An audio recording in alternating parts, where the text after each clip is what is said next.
Hello friends, welcome to CGS online platforms. मैं आपके साथ पवन पांडे। तो चलिए एक बार हम अपनी क्लास को फिर कंटिन्यू शुरू करते हैं। तो एक बार सभी बच्चे जल्दी जल्दी जो भी लाइव होंगे एक बार जल्दी से लाइव आ जाएंगे और सेशन को शेयर कर देंगे, ज़्यादा से ज़्यादा लोगों के बीच में शेयर करेंगे ताकि इसका बेनिफिट जो है ज़्यादा से ज़्यादा लोगों के बीच में मिल पहुंच सके। जैसा कि आप लोग जान रहे हो कि हम लोग जो क्लास शुरू करने जा रहे हैं, जो हमारा सेशन है वो है, देखिए आपका टीजीटी। वो देखिए आपका जो है बेटा, वो आपका टीजीटी का सेशन है। ये देखिए जो है, देखिए टीजीटी, और टीजीटी में जो है हिस्ट्री का सेशन है, इतिहास का सेशन है। और टीजीटी हिस्ट्री में आप लोग अगर इसका एक आउटरम अगर सिलेबस देखोगे तो देखो, इसके अगर सिलेबस के बारे में अगर देखा जाए टीजीटी के सिलेबस में आपके यहाँ पे ये देखिए, अगर इंडियन हिस्ट्री की बात करें तो देखिए पूरा का पूरा आपको प्राचीन इतिहास पढ़ना पड़ेगा, एंशियन इंडिया देखना पड़ेगा। आफ्टर एंशियन इंडिया फिर आपको देखिए मध्यकालीन इतिहास, जिसे आप कहेंगे मेडाइवल इंडिया। और फिर आपको देखिए मॉडर्न इंडिया, आधुनिक भारत, तीनों के बारे में देखिए डिस्कस करना होगा। आधुनिक भारत, ये तो हो गया आपका इंडियन हिस्ट्री। इसके अलावा जो थोड़ा बहुत जो टर्म्स बचता आपका वर्ल्ड हिस्ट्री में आता है, जिसमें हम रेनेशा पीरियड देखते हैं और रेवोल्यूशंस के बारे में देखा जाता है। तो ये कि पूरा का पूरा आपका आउटरम देखने को मिलता है। अब देखिए जो टीजीटी हिस्ट्री में हम डिस्कस करेंगे, अगर इंडियन हिस्ट्री की बात करें तो एंशियन इंडिया का पूरा कवर करेंगे, मेडाइवल इंडिया हम लोग पूरा का पूरा कवर करेंगे, और देन मॉडर्न इंडिया को पूरा से पूरा कवर करेंगे। अब देखो कि हम अगर एक बात करते हैं कि अपने अगर सिलेबस पर आ जाते हैं और क्लास को कंटिन्यू शुरू करते हैं, तो जल्दी से एक बार सभी बच्चे फटाफट लाइव आ जाएंगे, और जो लाइव आ चुके होंगे और वो सेशन को जो है शेयर कर देंगे। ठीक है, भूमिका गुड आफ्टरनून बेटा। ठीक है, चलो जल्दी जल्दी लाइव आ जाएंगे। जो भी आपके डाउट्स होंगे बेटा, डाउट्स एक भी मत रखना, सारे के सारे डाउट्स का यहाँ पे सफाया किया जाएगा। क्योंकि अगर आपके पास अगर कोई भी डाउट्स रह गया और फिर हमारे पढ़ाने का कोई मीनिंग ही नहीं रह गया।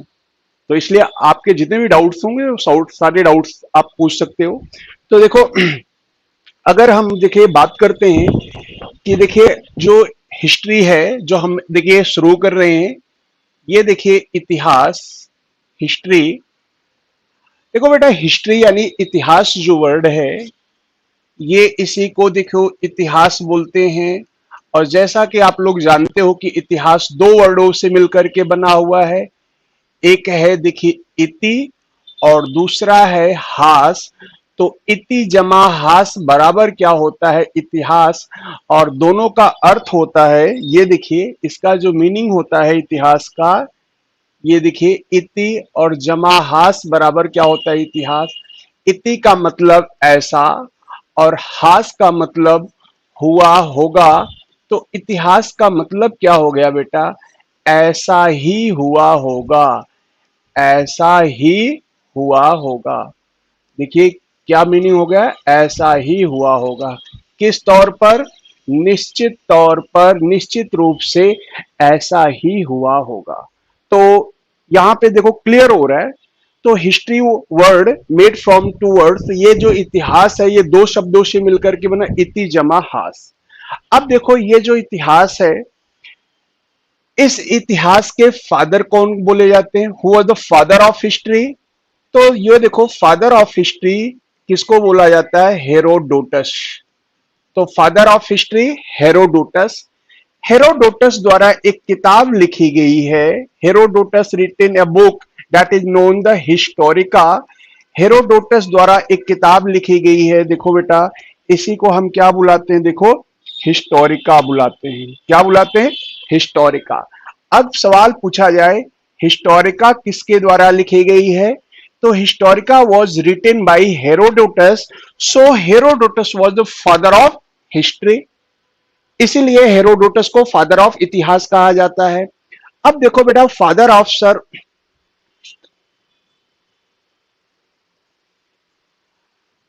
हाँ बेटा, भूमिका आपका देखिए वर्ल्ड हिस्ट्री में पूरा का पूरा कवर करेंगे। जो है वर्ल्ड हिस्ट्री में देखो क्या रेनेशा पीरियड है, रेनेशा पीरियड के अलावा जो है आपके रेवोल्यूशंस हैं, अमेरिकन रेवोल्यूशन, फ्रेंच रेवोल्यूशन है, रशियन रेवोल्यूशन है, फिर उसके बाद जो है ब्रिटिश रेवोल्यूशन है, फिर इसके अलावा जो है इंडस्ट्रियल रेवोल्यूशन देखा जाएगा, वर्ल्ड वार को भी उसमें शामिल किया गया है। वो का पूरा सिलेबस हम लोग कवर करेंगे। तो बेसिक अभी हम लोग समझते हैं कि इतिहास है क्या चीज, इतिहास के बैकग्राउंड को देखते हैं, फिर हम एक एक टॉपिक्स पर अपने सिलेबस पर आ जाते हैं बेटा। अब देखो कि ये जो हिस्ट्री है, तो हिस्ट्री के फादर देखो कौन बोले जाते हैं, Herodotus. Herodotus was the father of history, और हेरोडोटस द्वारा जो बुक लिखी गई है हिस्टोरिका, और so Historica was written by Herodotus and Herodotus was the father of history. अब बेटा ये जो हिस्टोरिका जो किताब है, हेरोडोटस को ही फादर ऑफ हिस्ट्री क्यों कहते हैं? क्या इनसे पहले किसी ने इतिहास लिखने का कोई प्रयास नहीं किया? हेरोडोटस से पहले भी कई सारे राइटर्स आए, फिलोसफर्स आए, हिस्टोरियंस आए जिन्होंने इतिहास में लिखने का प्रयास किया। फॉर एग्जाम्पल जैसे थ्यूथिडाइडस, थ्यूथिडाइडस द्वारा जो किताब लिखा गया प्रिंसिपल्स ऑफ हिस्ट्री, तो उस किताब में क्या किया गया, वो किताब सब्जेक्टिविटी ज्यादा थी, ऑब्जेक्टिविटी उसमें कम थी, जिसकी वजह से उसको क्या किया गया, इतिहास की प्रमाणिक पुस्तक मानने से इनकार कर दिया गया। अब देखो हिस्टोरिका में क्या क्या लिखा गया कि हिस्टोरिका में बेटा एक युद्ध का वर्णन है। हिस्टोरिका में देखो क्या है, एक लड़ाई का वर्णन है। तो हिस्टोरिका जो किताब है ये दो देशों के बीच युद्ध का वर्णन करता है। तो तरफ देखिए कौन है, एक तरफ देखिए यूनान है और दूसरी तरफ है फारस। हिस्टोरिका में दो देशों के बीच लड़ाई का वर्णन है, एक तरफ है यूनान और दूसरी तरफ है फारस। इस लड़ाई में यूनान हार गया और फारस जीत गया। ध्यान से देखो, हिस्टोरिका जो हेरोडोटस द्वारा जो किताब लिखी गई है, इस किताब में एक लड़ाई का वर्णन मिलता है। वो लड़ाई किसके किसके बीच है, एक तरफ है यूनान एंड सेकंड साइड है कौन सा, फारस है। लड़ाई में क्या हुआ, यूनान हार गया और फारस जीत गया। और हेरोडोटस जो बिलोंग करता है, वो हेरोडोटस देखो कहां से बिलोंग करता है, तो ये हेरोडोटस देखिए, हेरोडोटस देखिए जो यूनान से बिलोंग करता है। अब जब हेरोडोटस की कंट्री हार गई और हेरोडोटस ने जब किताब हिस्टोरिका लिखना शुरू किया, और इस हिस्टोरिका में हेरोडोटस ने एनालिसिस करना शुरू किया, यूनान के हारने के पीछे रीजन क्या था, किस कारण से यूनान हार गया और फारस जीत गया। अब उसको लगा, जब वो एनालिसिस करना शुरू किया, हेरोडोटस को मिला कि यूनान के सैनिकों के जो लड़ने के तौर तरीके थे, इनकी जो टेक्निक थी, स्ट्रेटजी थी लड़ने की, जो फारस के सैनिकों की थी, वो बेटर थी किसके, यूनान के सैनिकों से।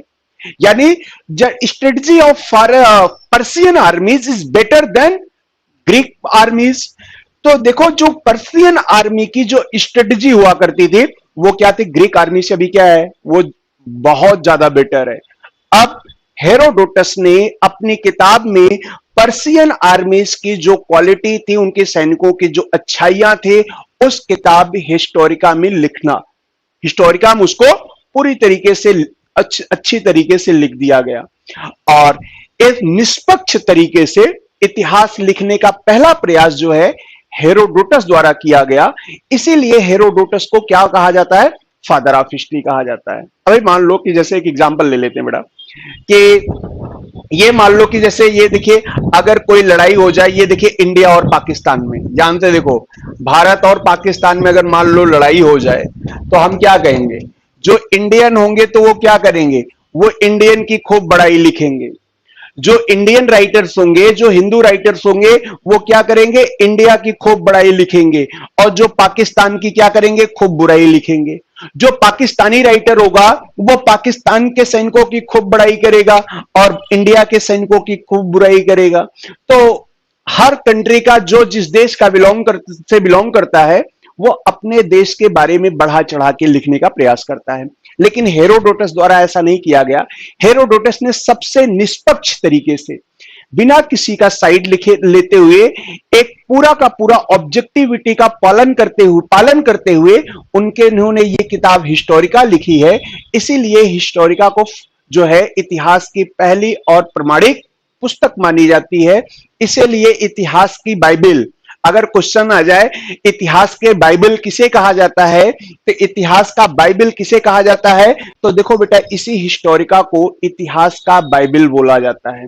और वो हिस्टोरिका लिखी किसके द्वारा गई थे, हेरोडोटस के द्वारा लिखी गई। अब देखो बेटा हमने बताया इतिहास का मतलब क्या होता है। देखिए समय, इतिहास का मतलब देखो क्या है, देखिए हमने बताया कि निश्चित रूप से ऐसा ही हुआ होगा, the literal meaning of the history. अब देखो जब हिस्ट्री का मतलब ऐसा ही हुआ होगा तो ये क्या शो करता है, तो यानी ये जो है देखिए बेटा आपका बीता हुआ कल शो करता है, बीता हुआ समय शो करता है। क्या शो करता है, बीता हुआ समय। तो इतिहास का मतलब क्या होता है, समय से होता है। अब देखो यही इतिहास है, यही जो हिस्ट्री वर्ड है, इसी वर्ड हिस्ट्री को देखो फारसी भाषा में, देखिए फारसी भाषा में के किस शब्द से बना हुआ है, अर्क से बना हुआ, सॉरी ये देखिए ये फारसी भाषा के अर्क से बना हुआ है। और अर्क को हम क्या बोलते हैं, देखो बेटा ये फारसी भाषा के तारीख से बना हुआ है, ये अर्क से बना हुआ है। अर्क जो है एक अरबियन लैंग्वेज है, ना कि फारसियन लैंग्वेज है। लेकिन इतिहास को अगर फारसी में देखो बोला जाए, इतिहास को फारसी में क्या बोलते हैं, देखो बेटा तारीख बुलाते हैं। इतिहास का जो फारसी में भाषा में इसको तारीख बुलाते हैं। और तारीख का मतलब क्या होता है, तारीख का मतलब समय होता है। तारीख का मतलब क्या होता है, टाइम होता है। आपने नाम सुना होगा तारीख पे तारीख, तारीख पर तारीख, तो वो तारीख का मतलब क्या होता है, तारीख का मतलब टाइम होता है ना। इसी तारीख को हम क्या बुलाते हैं, देखो तारीख का मतलब टाइम, यानी दिनांक हिंदी में क्या बुलाते हैं, दिनांक बुलाते हैं। और दिनांक से मतलब क्या होता है, समय से होता है या डेट से लिया जाता है। तो इतिहास को फारसी में तारीख और तारीख को हिंदी में दिनांक यानी समय से लेते हैं। किससे लेते हैं, टाइम से लेते हैं। अब देखो जैसे आप जब मेडाइवल इंडिया पढ़ोगे वहां पे बहुत सारे वर्ड यूज करिए जाएंगे। जैसे देखो एक वर्ड यूज होगा तारीख फिरोज शाही, तारीख फिरोज शाही। तो अगर हमने कहा कि तारीख फिरोज शाही ये किताब किसके द्वारा लिखी गई है, तारीख फिरोज शाही वॉज रिटेन बाय। तो अब देखो तारीख फिरोज शाही का मतलब क्या है, तो तारीख का मतलब देखो बेटा क्या हो गया, इतिहास। तारीख का मतलब क्या होता है, इतिहास। ए का जो वर्ड हुआ ये देखिए का, और फिरोज शाही का मतलब हो गया एक सुल्तान है जिसका नाम है फिरोज शाह। तो तारीख फिरोज शाही का देखिए जो मीनिंग हो गया, फिरोज शाह का इतिहास। किसका इतिहास, फिरोज शाह का इतिहास हुआ। ठीक है, तो ये आपको तारीख मुबारक शाही, तारीख जो है, तारीख जो है फिरोज शाही जो है, तारीख जहादारी, इस तरीके से जो वर्ड मिलेंगे। तो तारीख का मतलब भी क्या होता है बेटा, इतिहास होता है। अब इतिहास का क्लासिफिकेशन करते हैं। अभी तो जनरल चीज आ गया, इतिहास का मतलब होता है टाइम और टाइम का मतलब होता है समय। तो इतिहास का मतलब आपका बीता हुआ कल। और इस इतिहास के फादर देखिए हेरोडोटस को कहा जाता था। इन्होंने एक किताब लिखी है जिसका नाम क्या है, हिस्टोरिका वर्ल्ड। अब इतिहास का क्लासिफिकेशन करते हैं, इसको किस तरीके से पढ़ते हैं बेटा। तो चलिए इतिहास के क्लासिफिकेशन को देखते हैं, हिस्ट्री का क्लासिफिकेशन किस तरीके से किया गया है। तो बिल्कुल देखो बेटा बेसिक एकदम शुरू कर रहे हैं।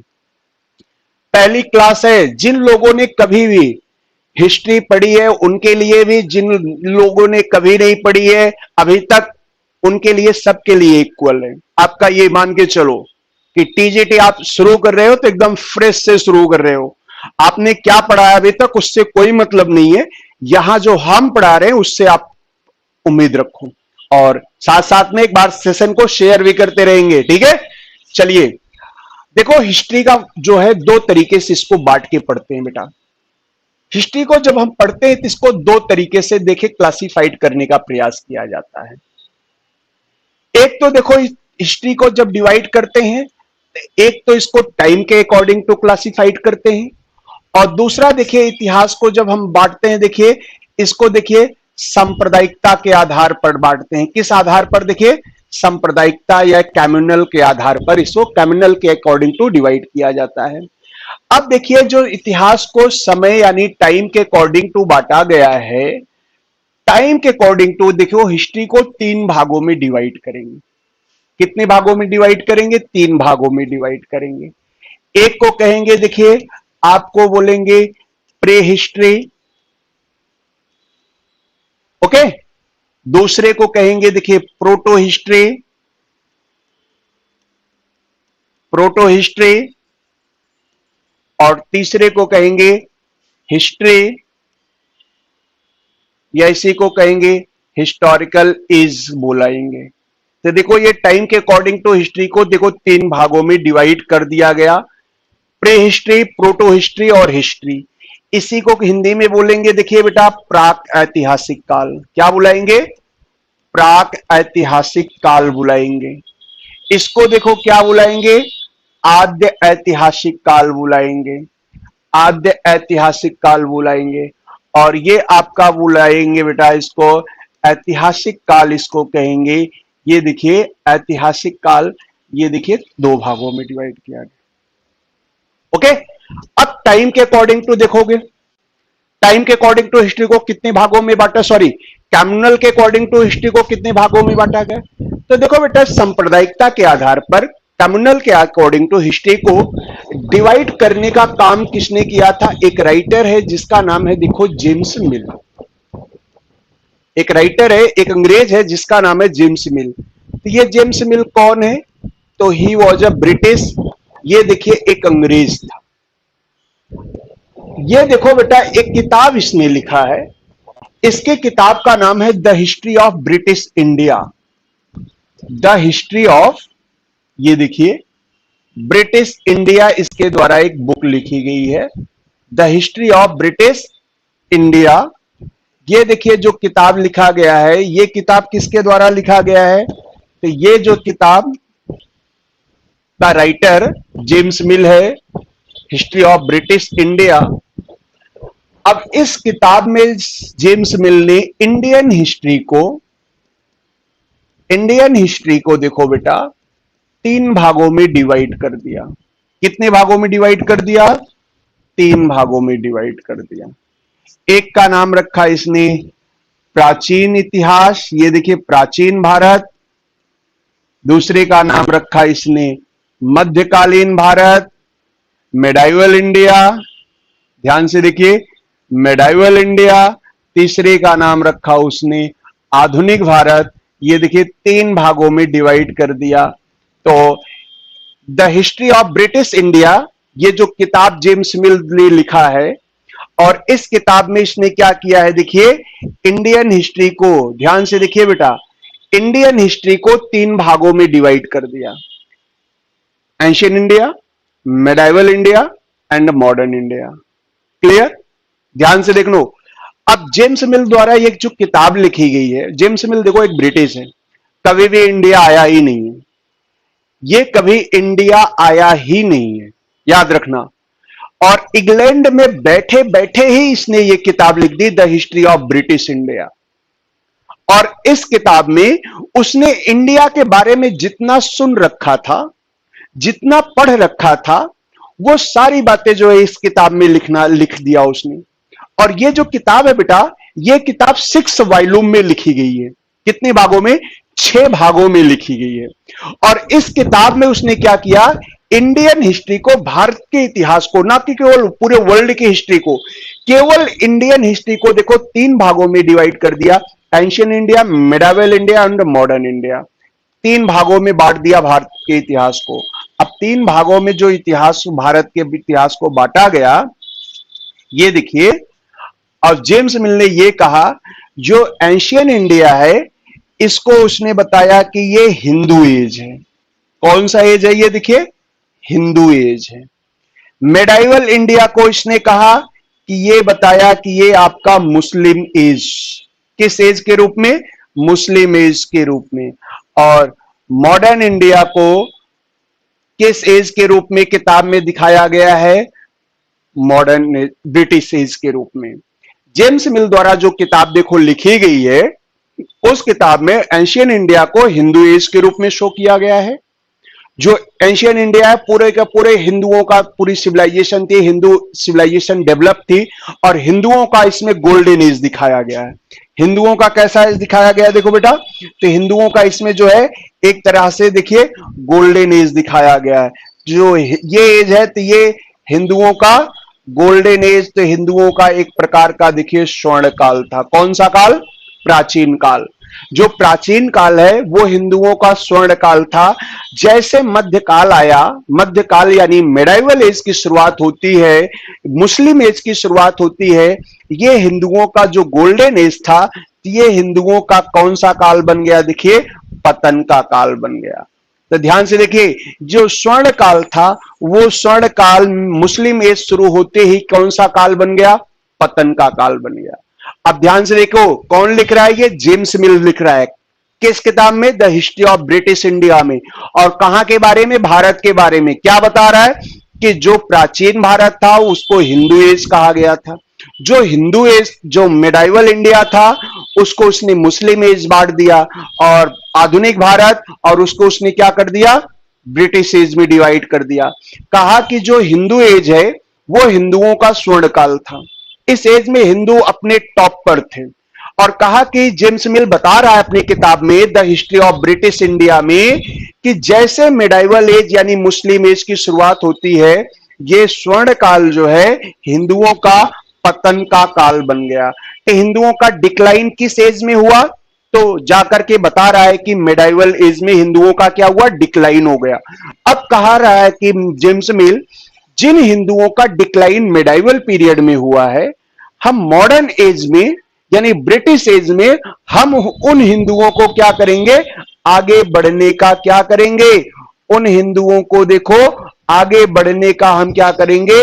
मौका देंगे। उन हिंदुओं को हम सपोर्ट में लाएंगे, उन हिंदुओं को हम सहयोग करेंगे, तो हमारे सहयोग के माध्यम से वो ऊपर उठ सकते हैं।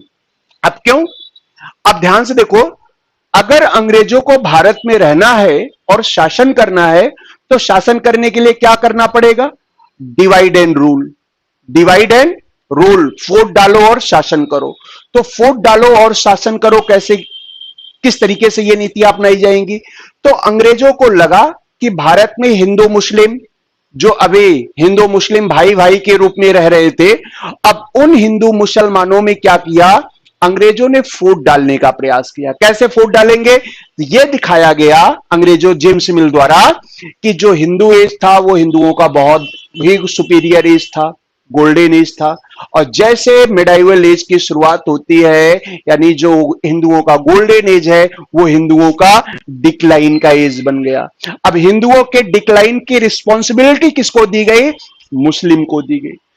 हिंदुओं का पतन किसकी वजह से हुआ? मुसलमानों की वजह से हुआ। कौन बता रहा है? जेम्स मिल बता रहा है। अब कुछ जो हिंदू थे, जो कट्टरवादी हिंदू थे, कुछ संकीर्ण दिमाग वाले जो हिंदू थे, उनके माइंड में ये बातें घर कर गई कि हिंदुओं का जो डिक्लाइन हुआ है मिडाइवल एज में वो किसकी वजह से हुआ है? मुस्लिम की वजह से। अगर मुस्लिम नहीं आते तो भारत कभी हिंदू देश था तो हिंदू ही देश रहता, तो कभी मुस्लिम देश बनता ही नहीं। और हिंदुओं का पतन हुआ, हिंदुओं का स्वर्ण काल का पतन हुआ, तो वो किसकी वजह से हुआ? मुस्लिम की वजह से हुआ। अब हिंदू मुस्लिम आपस में लड़ते गए और उसका पूरा का पूरा बेनिफिट किसको मिला? ब्रिटिश को मिला। तो अंग्रेजों की एक चाल थी कि डिवाइड एंड रूल, फूट डालो और शासन करो की नीति के तहत सांप्रदायिकता को आधार बनाकर के उसने इंडियन हिस्ट्री का एक्सप्लेनेशन ही अलग तरीके से कर दिया और उसको 3 भागों में बांट दिया। और जो बांटने का जो बेस बनाया गया उसका एक्सप्लेनेशन जो है जेम्स मिल अलग तरीके से डिवाइड एंड रूल की पॉलिसी के ऊपर बेस्ड हुआ करती थी। अब इसी जेम्स मिल की थ्योरी को लोगों ने फॉलो किया और जिसका रिजल्ट निकलता है हिंदू और मुस्लिम आपस में लड़ते गए, अंग्रेज बैठ करके हमारे देश पर शासन करते गए।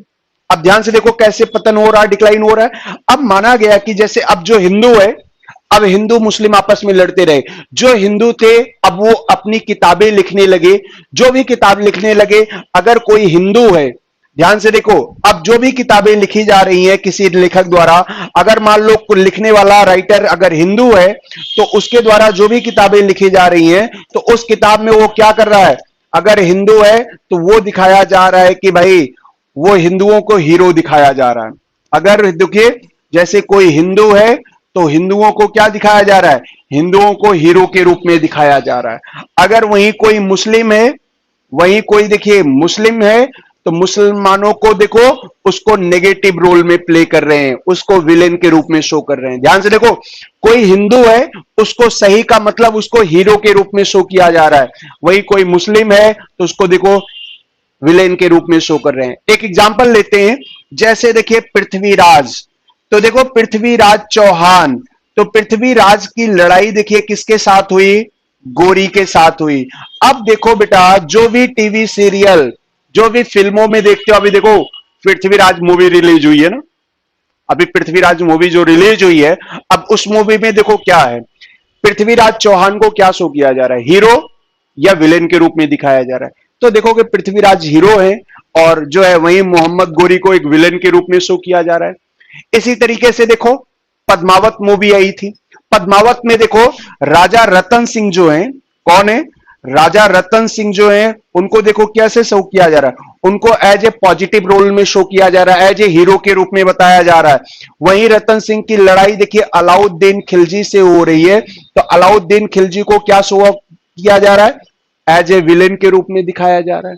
तो सोचो ऐसी किताबें लिखी जा रही हैं, हिंदू है तो उनको हीरो और मुस्लिम है तो उसको विलेन के रूप में दिखाया जा रहा है।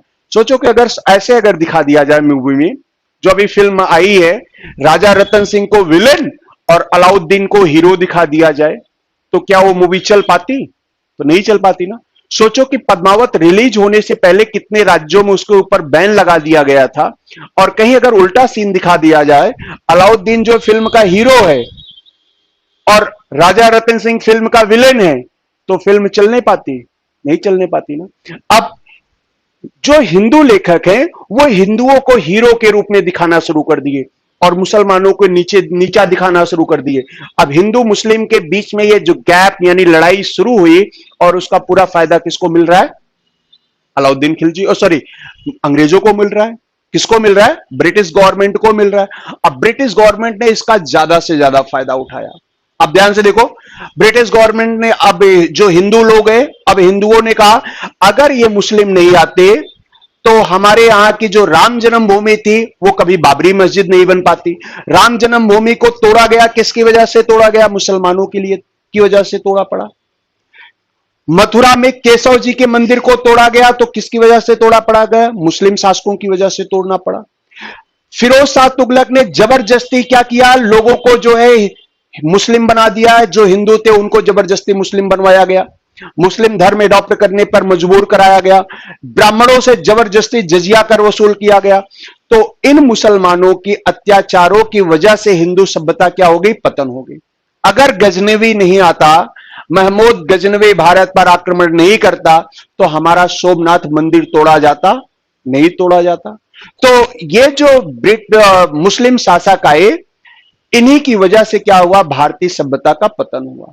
और जिसका रिजल्ट क्या हुआ, हिंदू मुस्लिम आपस में लड़ते गए और पूरा फायदा किसको मिला, ब्रिटिश सरकार को मिला।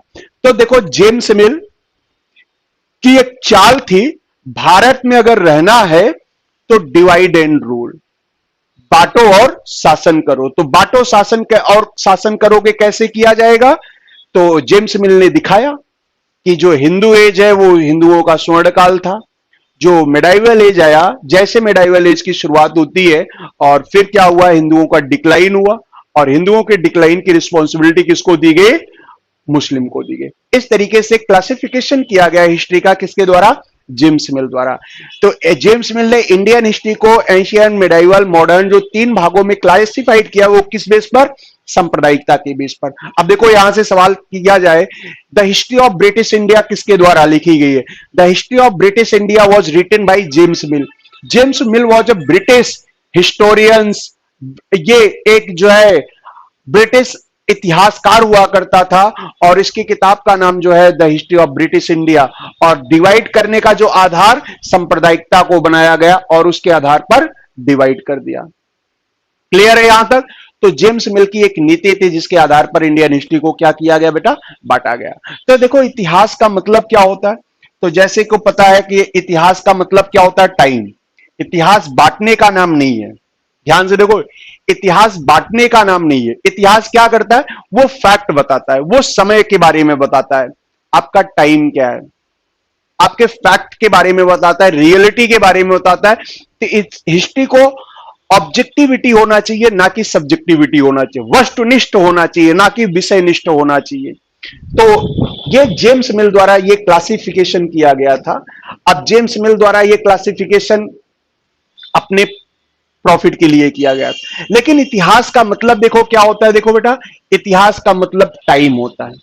हिस्ट्री का एक तो देखो, हिस्ट्री का क्लासिफिकेशन जेम्स मिल इस तरीके से करता है, अपने अकॉर्डिंग टू करता है।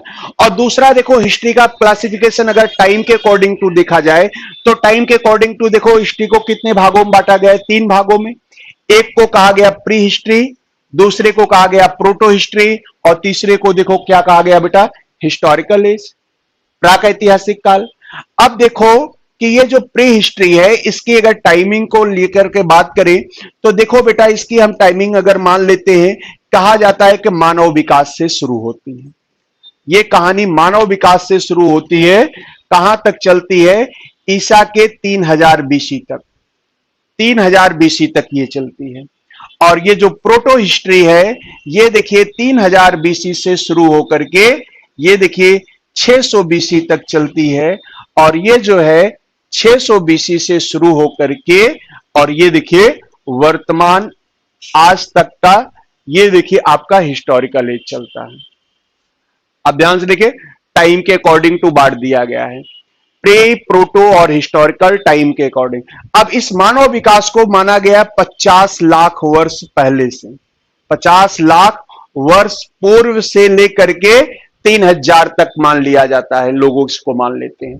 अब देखो बेटा, ये टाइम को मान लिया। अब जब सांप्रदायिकता को यहां पे छोड़ते हैं, हम अब किसको देखते हैं, टाइम के अकॉर्डिंग टू हिस्ट्री का क्लासिफिकेशन कैसे, बिकॉज हिस्ट्री मीन्स क्या होता है, टाइम होता है। तो टाइम के अकॉर्डिंग टू हम पढ़ना शुरू करेंगे। हमारा जो है ये एक दुर्भाग्य था, ये जेम्स मिल का ये जो क्लासिफाइड करने का। लेकिन हिस्ट्री का मतलब क्या होता है भाई, टाइम होता है, और टाइम के अकॉर्डिंग टू हिस्ट्री को क्लासिफाइड करने का प्रयास किया जाए। तो टाइम के अकॉर्डिंग टू हिस्ट्री को कितने भागों में क्लासिफाइड, 3, प्री, प्रोटो और हिस्टोरिकल एज।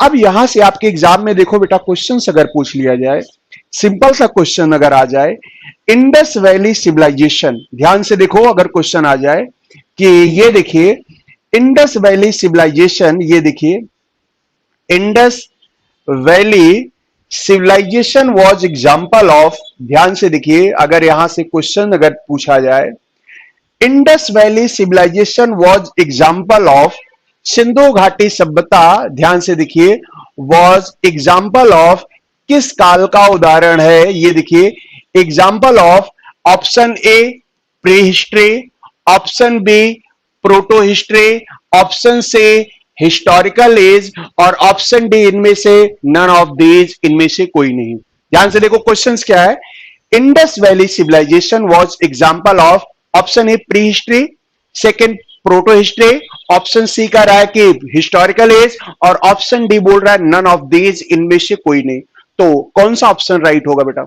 सोच करके आंसर देंगे, कौन सा इसमें से राइट आंसर होगा। देखो हम लोग पढ़ते चलेंगे, और उस पे जितने भी टाइप्स के क्वेश्चंस बनेंगे, सारे के सारे क्वेश्चंस का डाउट बेटा निचोड़ कर समझते चलेंगे, किस तरीके से आपका जो है बोर्ड जो है, एजुकेशन बोर्ड जो है, किस तरीके से क्वेश्चंस पूछा जाता है, कहां कहां से क्वेश्चन बन सकते हैं, सारे क्वेश्चंस को देखते हुए चलेंगे। तब देखो इंडस वैली सिविलाइजेशन किस काल का उदाहरण है, तो ऑप्शन ए प्राक-ऐतिहासिक काल, आद्य ऐतिहासिक काल, ऐतिहासिक काल, और डी ऑप्शन है इनमें से कोई नहीं, नन ऑफ दीज।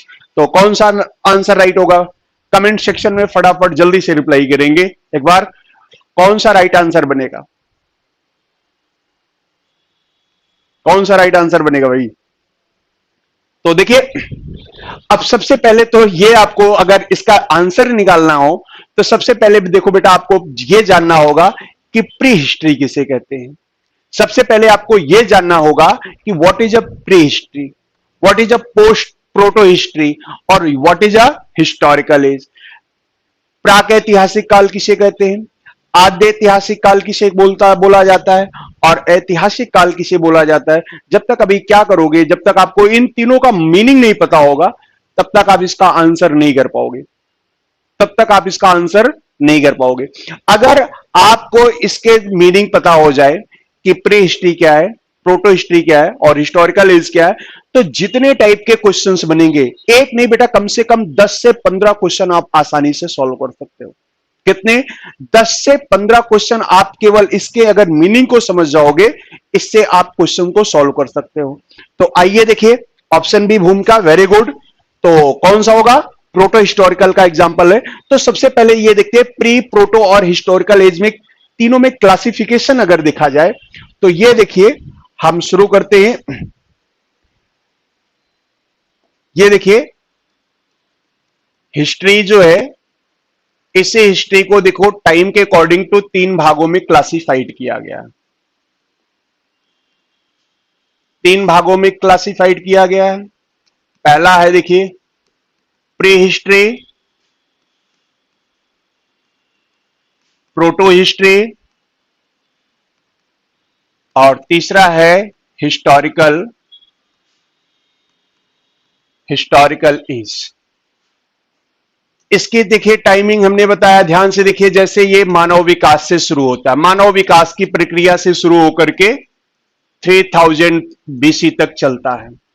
अब ये देखिए, फ्रॉम 3000 बीसी से शुरू होकर के 600 बीसी की प्रक्रिया तक चलता है और ये 600 बीसी से लेकर के वर्तमान तक की प्रक्रिया देखिए, ये आपका हिस्टोरिकल एज है। अब हमने सवाल पूछा था कौन सा एग्जाम्पल, तो सबसे पहले ये देखेंगे प्री हिस्ट्री किसे कहते हैं। तो प्री हिस्ट्री की अगर विशेषता देखोगे बेटा क्या है, इसकी देखो स्टार्टिंग कहां से होती है? ह्यूमन डेवलपमेंट से होती है ना, मानव विकास से होती है।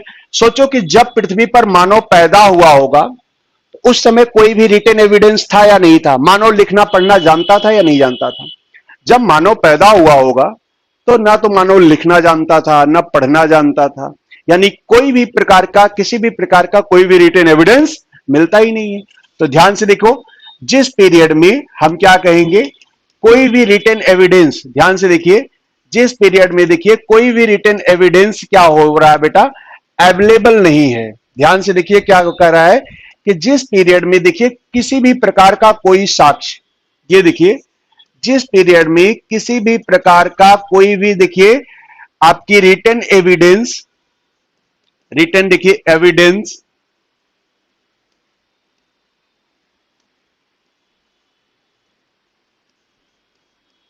रिटन एविडेंस ये देखिए उपलब्ध नहीं हो रहा है, यानी जिस पीरियड में किसी भी प्रकार का कोई भी लिखित साक्ष्य देखिए क्या है, उपलब्ध नहीं है, ऐसे समय को क्या कहेंगे?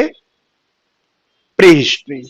अब ध्यान से देखो, जब इस समय कोई लिखित साक्ष्य उपलब्ध नहीं है तो इस समय का इतिहास कैसे पता चलते हैं? तो देखो बेटा, जो खुदाई से हमें जो अवशेष प्राप्त हुआ है, क्या मिला हुआ है? जो अवशेष मिला हुआ है, उस अवशेष को एक फॉर्मूला जो होता है जिसे क्या बोलते हैं? C14, या इसी को कार्बन डेटिंग बोलते हैं। इसी को क्या बोलते हैं? देखो बेटा, कार्बन डेटिंग। तो कार्बन डेटिंग के अनुसार हम क्या लगाते हैं? पता लगाते हैं। तो ऐसे समय को हम क्या कहते हैं? प्री हिस्ट्री बोलते हैं। ध्यान से देखो क्या हो रहा है, जिस पीरियड में कोई भी प्रकार का रिटन एविडेंस अवेलेबल नहीं है, खुदाई से जो हमें मान लो कोई मूर्ति मिल गई, कोई पत्थर मिल गया, उस खुदाई के जो हमें एविडेंस अवशेष मिले हुए हैं, उसको कार्बन डेटिंग यानी C14 के अकॉर्डिंग टू हम उसके लाइफ के बारे में जानने का प्रयास करते हैं। तो ऐसे समय को हम क्या कहते हैं? प्री हिस्ट्री बोलते हैं। प्रोटो हिस्ट्री देखो किसे कहते हैं? जिस पीरियड में रिटन एविडेंस मिलता है, ध्यान से देखिए क्या हो रहा है, जिस पीरियड में ये देखिए रिटन एविडेंस ये देखिए मिलता है, ध्यान से देखिए, इस पीरियड में रिटन एविडेंस मिलता है, मानव लिखना पढ़ना जानता था। इस पीरियड का मानव लिखना पढ़ना जानता था, लेकिन किस भाषा में लिखा गया है, क्या लिखा गया है, आज तक उसको हमने पढ़ ही नहीं पाए हैं। रिटन एविडेंस मिला है लेकिन आज तक देखो उसको किसी ने रीड नहीं कर पाया है। तो ऐसे टाइम को क्या कहेंगे? Proto history. ध्यान से देखो, बिल्कुल शॉर्ट फॉर्म में चल रहे हैं बेटा। जिस पीरियड में रिटेन एविडेंस देखो मिल रहा है, लेकिन आज तक उस रिटेन एविडेंस को किसी ने रीड नहीं कर पाया है। इस समय का जो मानव था वो किस भाषा में लिखता था, क्या लिखता था, क्या पढ़ता था, आज का जो आधुनिक मानव है उसको रीड नहीं कर पाया। ऐसे टाइम को क्या कहा गया? Proto history. अब ध्यान से देखो, हिस्टोरिकल एज कैसे बोलते हैं? जिस पीरियड में देखिए रिटेन एविडेंस मिलता है और इस रिटेन एविडेंस को देखो अच्छी तरीके से क्या किया गया है, इसको रीड भी किया गया है, इसको पढ़ा भी गया है, ऐसे समय को क्या कहा गया? हिस्टोरिकल एज कहा गया। तो ध्यान से देखो, तीन पीरियड आ गया। जिस पीरियड में रिटेन एविडेंस नहीं है उसको प्री हिस्ट्री, और जिसमें रिटेन एविडेंस है लेकिन उसको रीड नहीं किया गया, प्रोटो हिस्ट्री, और जिसमें रिटेन एविडेंस है और उसको रीड भी किया गया उसको क्या कहा गया? Historical age. और याद करो बेटा, अब हमने आपसे सवाल क्या पूछा था? Indus valley civilisation. हमने आपसे सवाल किया था इंडस वैली सिविलाइजेशन। ध्यान से देखिए, इंडस वैली सिविलाइजेशन किस काल का उदाहरण है? तो अब फटाफट रिप्लाई, आई होप आप लोग आसानी से दे सकते हो। यही हमने क्वेश्चंस किया था, किस एज का एग्जाम्पल है। तो आपको यह बताना होगा, सोचना होगा, थोड़ा सा दिमाग लगाना होगा कि इंडस वैली में क्या कोई रिटन एविडेंस है या नहीं है। चलो बताओ, इंडस वैली सिविलाइजेशन में क्या कोई रिटन एविडेंस मिलता है या नहीं मिलता है? मिलता है या नहीं मिलता है भाई? तो कहोगे कि हाँ यार, इंडस वैली सिविलाइजेशन में रिटन एविडेंस थे। वो लोग पहली लाइन कैसे लिखते थे? ये देखो, राइट से लेफ्ट लिखते थे। पहली लाइन कैसे लिखते थे? राइट से देखो लेफ्ट लिखा जाता था। और सेकंड लाइन वो कैसे लिखते थे? लेफ्ट से राइट लिखते थे। इंडस सिविलाइजेशन में रिटन एविडेंस था। पहली लाइन वो राइट से लेफ्ट और दूसरी लाइन वो लेफ्ट से राइट लिखते थे। अब देखो बेटा, ये जो लिपि है जो लेफ्ट से राइट या राइट से लेफ्ट लिखी जाती थी, उसको हम क्या बुलाते थे? उसको हम देखिए बाउस्ट्रोफेडन की लिपि बुलाते थे। क्या बुलाते थे? बाउस्ट्रोफेडन के स्क्रिप्ट के नाम से जाना जाता था उसको हम। ये देखिए, बाउस्ट्रोफेडन के स्क्रिप्ट के नाम से देखिए जानते थे, बाउस्ट्रोफेडन के स्क्रिप्ट के नाम से जाना जाता था। अब देखिए, इस लिपि में बेटा जो अक्षर होते थे वो देखिए कैसे होते थे? भाव चित्रात्मक होते थे। इस लिपि में जो अक्षर होते थे वो कैसे होते थे? भाव चित्रात्मक होते थे, यानी वो चित्रनुमा होते थे। अब बताओ ये क्या लिखा गया है? क्या लिखा गया है? पढ़ सकते हो? ये जोकर बनाया गया है या कोई इंसान बनाया गया है या कोई अक्षर लिखा गया है? नहीं पढ़ सकते हो ना, तो क्योंकि ये चित्रनुमा है। तो इंडस सिविलाइजेशन में देखिए लगभग 400 अक्षर वर्ड पाए जाते हैं। 400 अक्षर देखो प्राप्त हुए हैं इंडस सिविलाइजेशन में, लेकिन आज तक किसने लिखा, क्या लिखा गया है, किस भाषा में लिखा गया है, कोई पढ़ने में सक्सेस ही नहीं हो पाया है। इसलिए उसको हम किस में रखते हैं? प्रोटो हिस्ट्री में रखते हैं। तो Indus valley civilisation was example of protohistory. किसका एग्जांपल होगा बेटा? प्रोटो हिस्टोरिकल एज का एग्जांपल बनेगा। भूमिका, यू आर राइट, बिल्कुल आपने सही आंसर दिया था। तो इंडस वैली सिविलाइजेशन किस काल का उदाहरण है? देखो बेटा, वो आपका प्रोटो हिस्टोरिकल एज का उदाहरण है।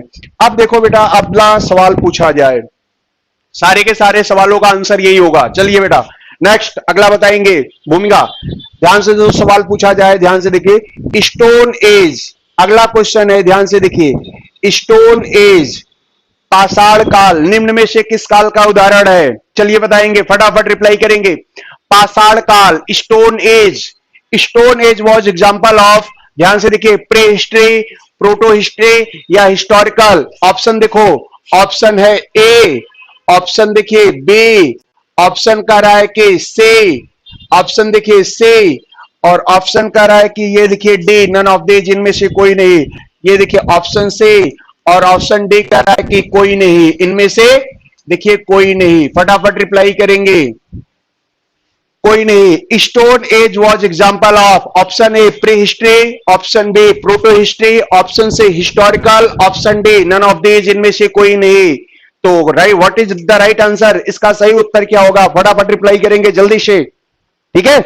कौन सा उत्तर बनेगा बेटा? राइट आंसर होगा स्टोन एज, पाषाण काल। पाषाण काल किस काल का उदाहरण हुआ? तो फटाफट देखिए। अब ये देखो यार, क्या पाषाण काल जब था पत्थरों का काल था? तो उस समय मानव लिखना पढ़ना जानता था? जब पत्थरों का काल था तो मानव लिखना पढ़ना जानता था या नहीं जानता था? जब रिप्लाई आएगा नहीं जानता था, तो क्या होगा? उस समय जब कोई रिटन एविडेंस था ही नहीं, पत्थरों का ही काल था, तो किसका एग्जाम्पल बनेगा? किसका एग्जाम्पल बनेगा? तो प्री का बनेगा ना। तो stone age was example of किसका बनेगा? तो stone age was example of pre history. तो पाषाण काल किस काल का उदाहरण है? तो देखो बेटा, आपका प्री काल, प्री स्टोन यानी प्राक ऐतिहासिक काल का उदाहरण माना जाता है। किसका उदाहरण माना जाएगा? प्राक ऐतिहासिक काल का। चलिए अब अगला सवाल बताएंगे, नेक्स्ट क्वेश्चंस। अब देखो स्टोन एज के बाद अगला जो सवाल है, ध्यान से देखना बेटा, अगला सवाल हमने पूछ लिया। देखिए, अराइज ऑफ जैन रिलीजन, ध्यान से देखिए, अराइज ऑफ जैन रिलीजन, ध्यान से देखिए, जैन रिलीजन, अराइज ऑफ, देखिए Jain religion in age of, ध्यान से देखिए, arise of Jain religion in age of prehistory, protohistory, historical and none of these. ध्यान से देखना बेटा, क्या क्वेश्चन कर रहा है? जैन धर्म का उत्थान, जैन धर्म, ठीक है, Jain religion was example of prehistory, proto history and historical age, और चौथा ऑप्शन है नन ऑफ दीज, इनमें से कोई नहीं। फटाफट रिप्लाई करेंगे। जैन धर्म, जैन धर्म निम्न में से किस काल का उदाहरण है? प्रागैतिहासिक काल, आद्य ऐतिहासिक काल, ऐतिहासिक काल, और चौथा है इनमें से कोई नहीं। तो फटाफट रिप्लाई करेंगे। Jain religion, Jain religion was example of pre, proto, historical या नन ऑफ दीज, इनमें से कोई नहीं। तो कौन सा होगा बेटा ये? फटाफट जी रिप्लाई करेंगे। जैन धर्म किस काल का उदाहरण है? तो कौन सा होगा इसका आंसर? हाँ जी, सोच करके बताना बिल्कुल। अरे भाई, जैन धर्म पूछा जा रहा है, तो देखो जैन धर्म अगर पूछा जा रहा है तो क्या जैन धर्म पे किताबें लिखी गई या नहीं लिखी गई? अब आपको ऐसे गेस करना होगा, क्या जैन धर्म पे कोई किताबें लिखी गई या नहीं लिखी गई? कहोगे यार जैन धर्म पे बहुत सारी किताबें लिखी गई, जैन धर्म को आज भी लोग मानते हैं, तो यानी जैन धर्म के जो किताबें लिखी गई हैं क्या उसको पढ़ी भी जाती हैं? तो कहेंगे बिल्कुल। अरे महावीर इसके फाउंडर थे, उनके ऊपर बहुत सारी किताबें लिखी गई थी और उन किताबों को आज भी हम पढ़ते हैं। जब उन किताबों को आज भी हम पढ़ते हैं तो Jain religion was example of, तो किसका बनेगा? तो सी ऑप्शन होगा। कौन सा एग्जाम्पल बनेगा बेटा? सी ऑप्शन बनेगा। अगला देखिए सवाल पूछ लिया जाए, नेक्स्ट देखो क्वेश्चन आ जाए, अर्थशास्त्र, ध्यान से देखिए, अगला सवाल आ जाए, ये देखिए अर्थशास्त्र, ये देखिए नेक्स्ट क्वेश्चन क्या है? अर्थशास्त्र was written by, अर्थशास्त्र was written by Chanakya in age of, ठीक है, क्वेश्चन है ध्यान से देखिए, in age of, option A pre historical age, pre historical age, option B proto historical age, proto historical age, और option C historical age, option D all of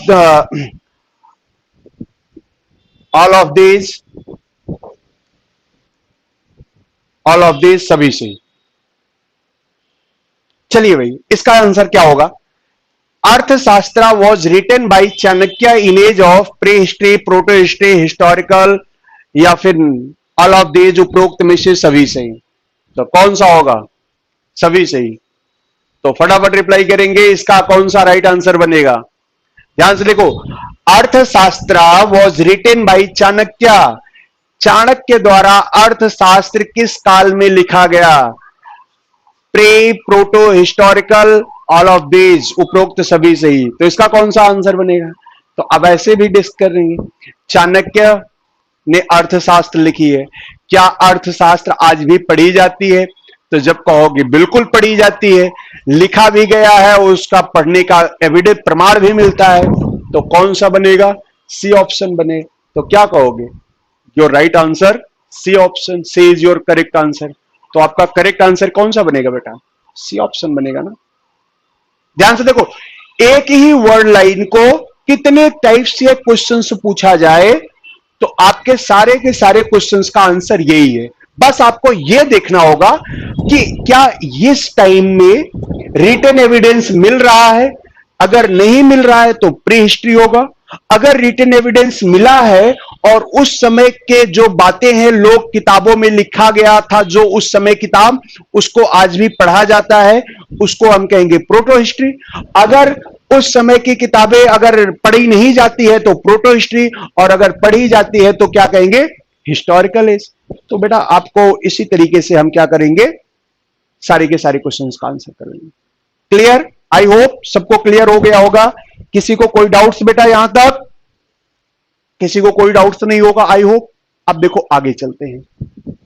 अब ध्यान से देखो, अब इसी प्री हिस्ट्री को देखो, इसी का एग्जाम्पल कौन सा है, देखो बेटा स्टोन एज है ना। ध्यान से देखो, अब यहां से क्वेश्चन से पूछ लिया जाए, ध्यान से देखिए।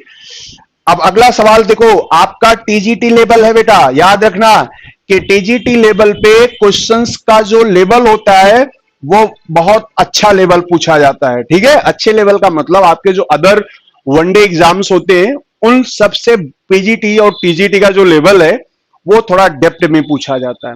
अब ध्यान से देखो, यहां से अगर क्वेश्चन से पूछा जाए, वह कौन सा एज है जिसमें रिटन एविडेंस मिलता है लेकिन पढ़ा नहीं गया है। चलो फटाफट रिप्लाई करेंगे बेटा, फटाफट रिप्लाई करेंगे भूमिका। वह कौन सा एज है जहां पर रिटन एविडेंस मिलता है लेकिन उनको पढ़ा नहीं गया है, तो कौन सा होगा, प्री प्रोटो हिस्टोरिकल। फटाफट रिप्लाई करेंगे, फटाफट रिप्लाई करेंगे कि वह कौन सा पीरियड है जहां पर रिटन एविडेंस मिलता है लेकिन पढ़ा नहीं गया है, तो कौन सा होगा भाई, जल्दी जल्दी बताएंगे कौन सा होगा जहां पर रिटन एविडेंस मिला है लेकिन पढ़ा नहीं गया है। तो इसका राइट आंसर क्या बनेगा भाई,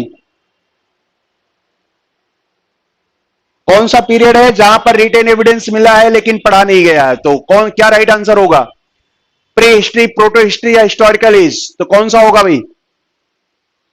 अच्छा भाई, हाँ जी, कौन सा पीरियड है जहां पर रिटन एविडेंस मिलता है बट उस रिटन एविडेंस को आज तक किसी के द्वारा रीड नहीं किया गया, तो कौन सा पीरियड होगा, प्री प्रोटो हिस्टोरिकल।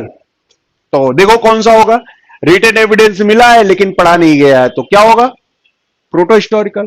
कौन सा पीरियड है, ध्यान से देखो, जहां पर रिटन एविडेंस अगर मिला है और उसको पढ़ा भी गया है तो वो कौन सा है, हिस्टोरिकल एज है।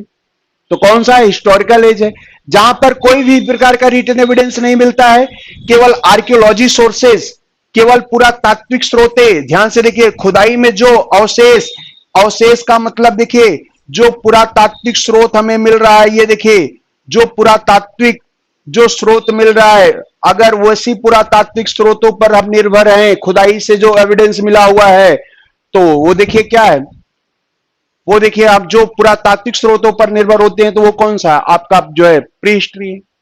अब देखो अगला सवाल यहां से पूछ लिया जाए, ध्यान से देखो बेटा, वह कौन सा पीरियड है जो साहित्यिक स्रोतों पर आधारित है। ध्यान से देखिए, वह कौन सा युग है, या देखिए वह कौन सा काल है जो, देखिए वह कौन सा काल है जो पुरातात्विक स्रोतों के साथ साथ, पुरातात्विक स्रोतों के साथ साथ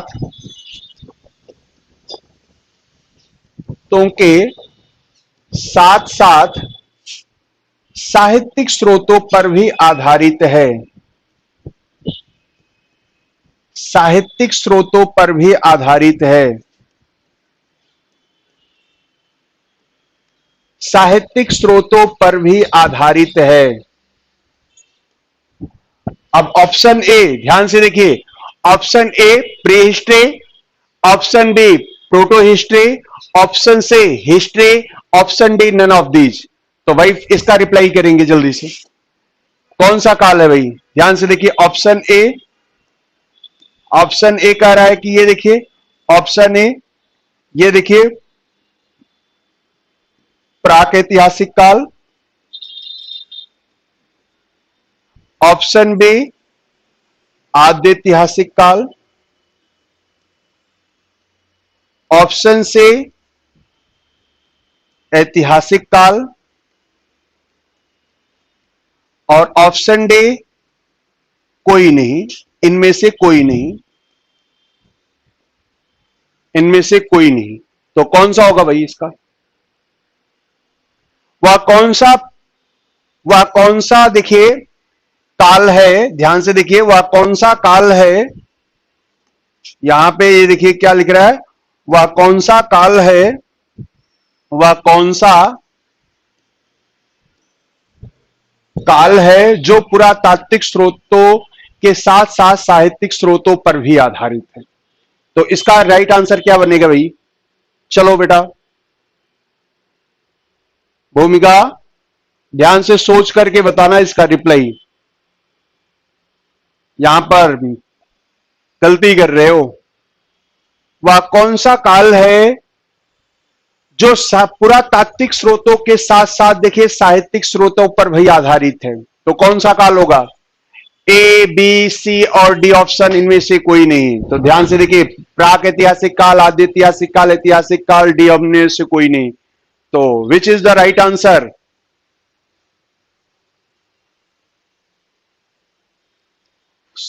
देखो बेटा, सारे के सारे आपको यही 3 लाइन में लिखा गया आज, और इसी के ऊपर कितने टाइप्स के क्वेश्चंस पूछ सकते हैं बोर्ड के ऊपर ये डिपेंड करता है, बोर्ड के ऊपर डिपेंड करता है।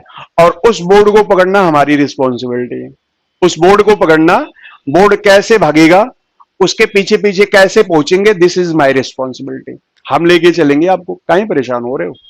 ठीक है, इतिहास की तो ऐसी की तैसी कर देंगे, काहे टेंशन ले रहे हो?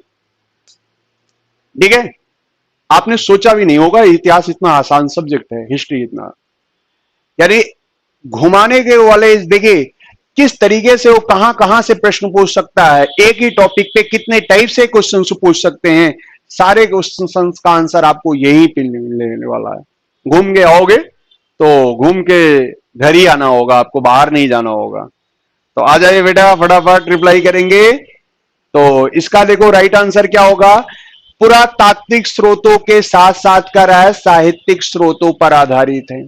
तो पुरातात्विक स्रोतों में कौन सा आते हैं? जो हमें खुदाई से मिलते हैं, जो हमें खुदाई से प्राप्त होते हैं। तो वो स्रोत हमें कौन से? पुरातात्विक स्रोत प्राप्त होते हैं। जैसे फिर साहित्यिक स्रोत का मतलब जो बातें किताबों में लिखी गई हैं। तो देखो किताबों में जहां पे कहां पे मिलती हैं? हिस्टोरिकल एज में मिलती है, जहां पे लिखते हैं पढ़ते हैं। तो हिस्टोरिकल एज देखो बेटा एक ऐसा एज है जो पुरातात्विक स्रोतों के साथ साथ कैसे पे? साहित्यिक स्रोतों पर भी आधारित है। यहां पर दोनों प्रकार के सोर्सेज मिल रहे हैं, आर्कियोलॉजी सोर्सेज भी अवेलेबल है, और यहां पर भी देखो बेटा आपका जो है लिटरेरी सोर्सेज भी यहां पे मिल रहे हैं। अब देखिए जैसे मान लो कि कोई इमारत है अशोक का, आप जब अशोक को पढ़ोगे, अशोक के जो अभिलेख पढ़ोगे, तो अशोक के अभिलेख चाहे वो शिलालेख हो, स्तंभ लेख हो, गुहा लेख हो, वो सब आपके पुरातात्विक स्रोतों में आते हैं, वो सब आपके पुरातात्विक स्रोतों में आते हैं। अब अशोक के समय में जो किताबें लिखी गई हैं, चाहे वो दीप वंश हो, महावंश हो, बौद्ध धर्म पर या जैन धर्म पर जो किताबें लिखी गई हैं, वो सब देखो किसमें? साहित्यिक स्रोतों में आएंगी। तो पुरातात्विक स्रोतों के साथ साथ साहित्यिक स्रोत कहां पे देखने को मिलता है आपको? हिस्टोरिकल एज में मिलता है। तो राइट आंसर क्या बनेगा इसका? सी ऑप्शन होगा बेटा। कौन सा ऑप्शन बनेगा? सी ऑप्शन होगा। C option is the best answer. तो यहां बी पे टिक नहीं करेंगे, याद रखना। यहां राइट आंसर क्या बनेगा? सी ऑप्शन होगा, जो साहित्यिक स्रोतों के साथ साथ किस पर आधारित है? प्राकृतिक आर्कियोलॉजी सोर्सेस पर आधारित है। कौन सा? आपका हिस्टोरिकल एज। क्लियर है? तो अब देखो बेटा, ये तो हो गया आपका हिस्ट्री हो गया, प्री हिस्ट्री, प्रोटो हिस्ट्री और हिस्टोरिकल एज। अब देखो अगर आप बात करते हैं, ध्यान से देखिए, अब आगे आ जाते हैं कि ये प्री हिस्ट्री को देखो। अब इसी प्री हिस्ट्री में देखो हमने किसकी बात करेंगे? स्टोन एज की बात करेंगे। तो अब नेक्स्ट बात करते हैं कि स्टोन एज क्या है, what is a stone age.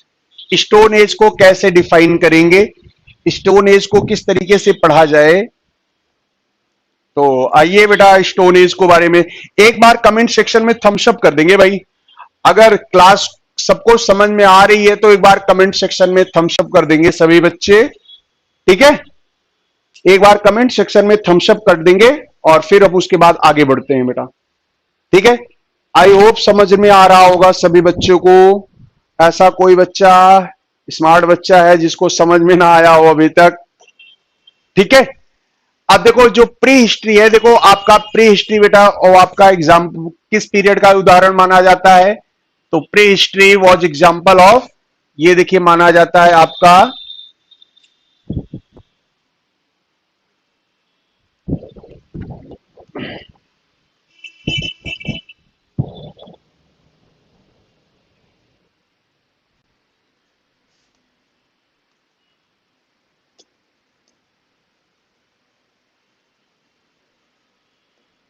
अब देखो बेटा इसी में क्या है, इसी प्री हिस्ट्री के अंडर में हम किसको पढ़ेंगे? देखिए स्टोन एज को पढ़ेंगे। किसको पढ़ेंगे? स्टोन एज को पढ़ेंगे। अब देखो सबसे पहले अगर स्टोन एज को पढ़ना है, स्टोन एज पढ़ने से पहले यह आपको देखना होगा पृथ्वी पर मानव का विकास कैसे हुआ होगा। पृथ्वी पर मानव विकास कैसे हुआ और फिर स्टोन पृथ्वी पर अर्थ पर आया कहां से। ध्यान से देखो, सबसे पहले आपको प्री हिस्ट्री में जब आगे पढ़ेंगे, अभी तो हमने ये पढ़ा कि what is a pre history, what is a protohistory, what is a historical age. अब देखो शुरू कर रहे हैं प्री हिस्ट्री को डिटेल में डिस्कस करना शुरू कर रहे हैं। तो प्री हिस्ट्री में सबसे पहले देखो क्या आ रहा है? ह्यूमन डेवलपमेंट आ रहा है, मानव का विकास हो रहा है। अब फिर मानव का विकास होगा, धीरे धीरे मानव बड़ा होगा, शिकार करेगा, शिकार करने को उसको लिए पत्थर की नीड पड़ेगी, स्टोन की जरूरत पड़ेगी। स्टोन आया कैसे, कहां से आया, मानव कैसे पैदा हुआ? सबसे पहले मानव की पैदाइश को देख लेते हैं। सबसे पहले देखो बेटा हम मानव की पैदाइश को देख लेते हैं, मानव का विकास हुआ कैसे है। ये देखिए मानव का विकास पृथ्वी पर हुआ कैसे। ये हमारी पृथ्वी है, हमारा अर्थ है। ध्यान से देखो बेटा, ये हमारा अर्थ है, पृथ्वी है। और पृथ्वी को देखो दो भागों में जो बांटने वाली रेखा है, ध्यान से देखिए, पृथ्वी को जो दो भागों में डिवाइड करने वाली जो रेखा है, जो अर्थ को दो भागों में डिवाइड करती है, ये कितने डिग्री से जाती है? 0 डिग्री से जाती है। कितने डिग्री से निकलती है? देखो ये देखिए बेटा 0 डिग्री से होकर के जाती है, ये देखिए 0 डिग्री से। इसी को हम 0 डिग्री लैटिट्यूड लाइन्स बोलते हैं, या इसी को 0 डिग्री अक्षांश रेखा बोलते हैं। इसके अलावा देखिए पृथ्वी पर दो रेखाएं और हैं। एक रेखा इस तरीके से 23.5 डिग्री नॉर्थ पर खींची गई, 23.5 डिग्री, और दूसरी एक रेखा जो है 23.5 डिग्री पर खींची गई है, साउथ में खींची गई। अर्थ को देखो बेटा क्या है, पृथ्वी दो भागों में डिवाइड करने वाली लाइन कौन सी है? 0 डिग्री है। 0 डिग्री, इसी को क्या कहते हैं? देशा अक्षांश रेखा बोलते हैं। हिंदी में क्या बोलते हैं? 0 डिग्री अक्षांश रेखा, जो पृथ्वी को उत्तर और दक्षिण दो भागों में बांटने का काम करती है। अब देखो पृथ्वी पर, ये देखिए अगला हम सवाल अगर आपसे पूछ लें, देखो इस लाइन को अभी इरेज कर रहे हैं। चलिए बेटा बहुत बढ़िया, आप रिप्लाई कर रहे हो, बिल्कुल आप सही पकड़े हो। तो चलिए एक सवाल हम आपसे अभी पूछ लेते हैं थोड़ा सा। ये देखिए सवाल ये है बेटा कि पृथ्वी पर कुल कितनी अक्षांश रेखाएं खींची जा सकती हैं? दो प्रकार की रेखाएं होती हैं, ये मत सोचना कि देखिए एक देखिए अक्षांश रेखा होती है और दूसरी कौन सी रेखा होती है? देखो बेटा देशांतर रेखा होती है। कौन सी रेखा होती है? देशांतर रेखा होती है। इसी को इंग्लिश में क्या बोलेंगे? देखिए लैटिट्यूड लाइन बोलेंगे। क्या बोलेंगे? लैटिट्यूड लाइन्स कहेंगे। और इसको देखिए क्या बोलेंगे? लॉन्गिट्यूड लाइन बोलेंगे। लॉन्गिट्यूड लाइन बोलेंगे। दो प्रकार की रेखा, लैटिट्यूड और लॉन्गिट्यूड। अब देखिए 0 डिग्री हमने कहा इसको अक्षांश रेखा, जो पृथ्वी को नॉर्थ और साउथ दो भागों में डिवाइड करने का काम करती है। अब अक्षांश रेखा किसे कहते हैं? कौन बताएगा इसमें से? कौन बताएगा भाई अक्षांश रेखा क्या होती है? चलो भाई, अक्षांश रेखा देखो क्या होती है। सिंपल सी बात है यार, अक्षांश रेखा आप कहोगे जो रेखा भाई ऐसे देखो क्या हो रहा है, ये देखो हम इसको ईस्ट बुलाते हैं ना बेटा, इसको देखो हम वेस्ट बोल सकते हैं, इसको हम देखो लेफ्ट बोल सकते हैं, इसको हम राइट हैंड बोल सकते हैं। तो ऐसे कह सकते हैं ना, जो रेखा देखो लेफ्ट, देखिए राइट से लेफ्ट, या देखो क्या कहते हैं, या लेफ्ट से क्या कहा जाए, राइट खींचा जाए, उसको क्या कहेंगे, अक्षांश रेखा कहेंगे। या इसको ऐसे बोल सकते हैं, जो रेखा देखो क्या हो रहा है, पश्चिम से पूर्व या पूर्व से पश्चिम खींची जाती है, उसको क्या कहेंगे, अक्षांश रेखा कहेंगे। तो अक्षांश रेखा वे रेखा होती है जो दाहिने से बाएं या बाएं से दाहिने, पूरब से पश्चिम या पश्चिम से पूरब खींची जाती हो पृथ्वी पर। तो एक प्रकार की ऐसी रेखाओं को हम क्या बोलते हैं, अक्षांश रेखा बोलते हैं। कौन सी रेखा होती है, देखो बेटा ये अक्षांश रेखा होती है। सब इंपॉर्टेंट पॉइंट बेटा, इंपॉर्टेंट पॉइंट्स लिखते रहोगे, ठीक है। तो वो देखिए, ठीक है ठीक है ठीक है, देखो मैं यहां पे नोट करते चल रहे हैं, आप लोग लिखते रहेंगे और जो लगेगा वो हम नोट करवाते रहेंगे, ठीक है बेटा। अब फिर आगे देखो क्या हो रहा है, अक्षांश रेखा किसे कहते हैं। देखो हमने क्या कहा, जो रेखा पृथ्वी पर क्या हो रहा है, लेफ्ट से देखो राइट, या इसी को ऐसे बोल सकते हैं ना, राइट से लेफ्ट, या इसी को देखो हम क्या बोलते हैं, पूरब, और ये साइड मैप में देखोगे पश्चिम होता है, पूरब से पश्चिम, या क्या कहेंगे, पश्चिम से पूरब खींची जाती हो, तो ऐसी रेखा को क्या कहते हैं, अक्षांश रेखा कहते हैं। देशांतर रेखा देखो क्या होती है पृथ्वी पर, तो पृथ्वी पर देशांतर रेखा वे रेखा होती है, ये देखो जो नॉर्थ और साउथ को क्या करती है, जो नॉर्थ और साउथ को मिलाने वाली जो रेखा होती है, उसको क्या कहते हैं, उसको देशांतर रेखा। इस तरीके से उसको क्या बोलते हैं, देशांतर रेखा बोलते हैं। तो दो रेखाएं होती हैं, एक तो देशांतर रेखा जो नॉर्थ साउथ को मिलाता है, और दूसरी तरफ है अक्षांश रेखा जो पूरब से पश्चिम या पश्चिम से पूरब पृथ्वी पर क्या लेफ्ट से राइट या राइट से लेफ्ट खींची जाती है, उनको क्या कहेंगे, देशांतर रेखा सॉरी अक्षांश रेखा बोलते हैं। जब कोई ऐसे पूछ ले बेटा भूमिका, आपको अक्षांश रेखा आती है, अगर कोई पूछ ले आपको अक्षांश रेखा के बारे में कुछ आता है, तो क्या रिप्लाई करोगे, सर नहीं आता है। तो नहीं आता है कि नहीं में देखो कैसे सिर हिलाओगे, नहीं में देखो कैसे सिर हिलाओगे, एक बार इधर ले जाओगे एक बार इधर ले जाओगे ना, सर नहीं आता है। तो नहीं का मतलब ये देखो, लेफ्ट राइट, जो रेखा लेफ्ट राइट इस तरीके से रिप्लाई आए तो उसको क्या कहेंगे, अक्षांश रेखा, उसको क्या कहेंगे, अक्षांश रेखा, यानी लैटिट्यूड लाइंस बोलेंगे। देशांतर रेखा आती है, देशांतर रेखा आपको आती है, वो क्या है देशांतर रेखा, हाँ सर आती है। तो आती है तो उसका रिप्लाई कैसे करोगे, हाँ में देखो, जब हाँ में रिप्लाई करोगे तो कैसे, मुंडी को कैसे हिलाओगे, ऊपर नीचे हिलाओगे, या सर आती है तो ऊपर नीचे हिलाओगे। तो जब आपका मुंडी ऊपर नीचे हिले, तो ऊपर नीचे हिलने वाली रेखा कौन सी होगी, देखो बेटा देशांतर रेखा होगी। जब आपकी मुंडी ना में हिले, रिप्लाई ना में आए, लेफ्ट राइट घूमे, तो वो कौन सी रेखा होगी, देशांतर रेखा होगी, सॉरी अक्षांश रेखा होगी। जब मुंडी लेफ्ट राइट ना में हिले तो अक्षांश रेखा, और जब मुंडी ऊपर नीचे यस आती है तो वो कौन सी होगी, देशांतर रेखा। सिंपल सी भाषा में समझो बेटा, एकदम ठेठ भाषा में, गांव की भाषा में, ओके, एकदम गांव की भाषा में समझते रहो, तभी इतिहास को एकदम और भी आसान कर पाओगे। नहीं तो रटते रहोगे, पढ़ते रहोगे, लिखते रहोगे, समझ में नहीं आएगा कभी।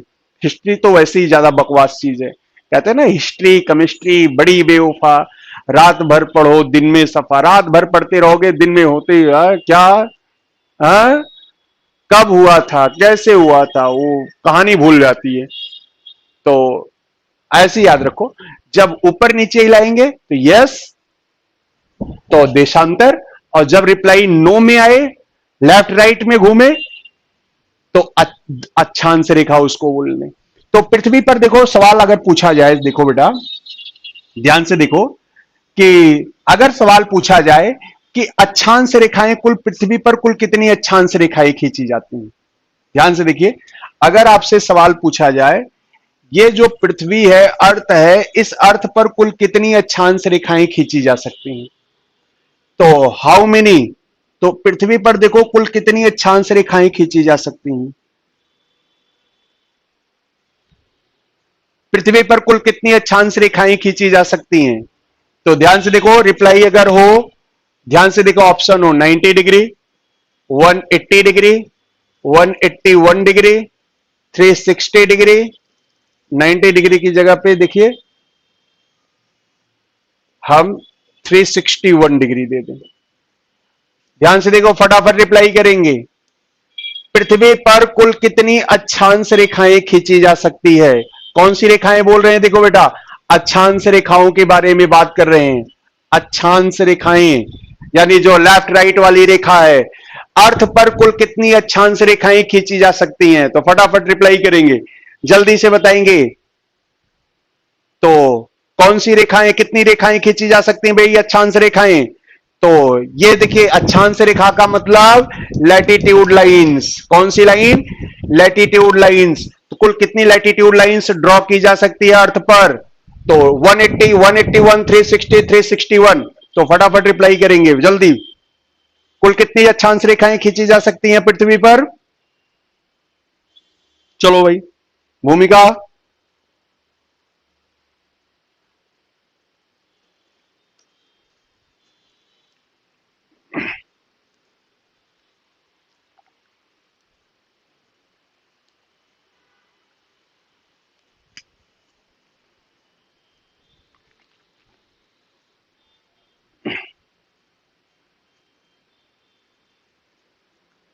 तो कुल कितनी लाइन है? देखो बेटा, 181 डिग्री है।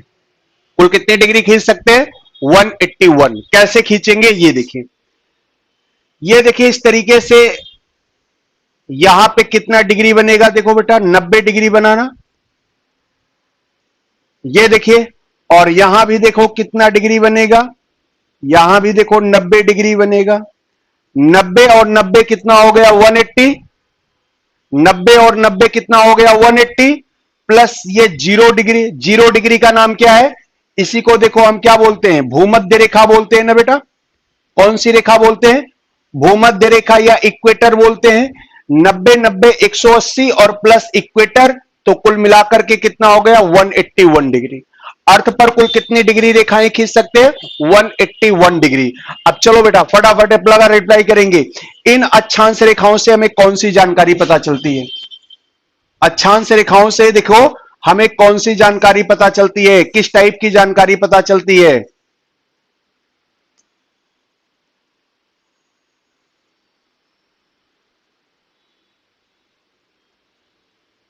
ये देखिए,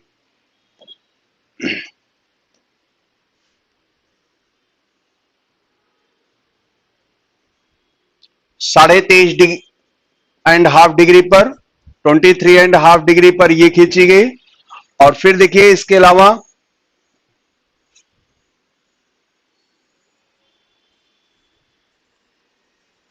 66.5 डिग्री,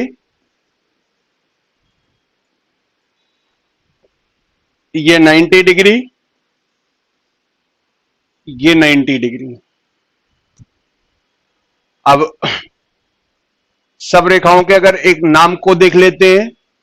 अगर इनके नामों को देख लिया जाए, देखिए ये देखिए आपका ये भूमध्य रेखा है।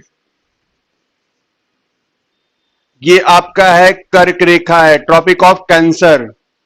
इसको कहेंगे मकर रेखा। इसको कहेंगे देखिए आर्कटिक रेखा। आर्कटिक रेखा बोलेंगे इसको। और इसको देखिए अंटार्क, ये देखिए अंटार्कटिक रेखा बोलेंगे इसको। अंटार्कटिक रेखा बोलेंगे, अंटार्कटिक रेखा बोलेंगे। ये देखिए उत्तरी ध्रुव रेखा, उत्तरी ध्रुव रेखा। और ये देखिए कौन होगा? दक्षिणी ध्रुव रेखा। North polar line, south polar line.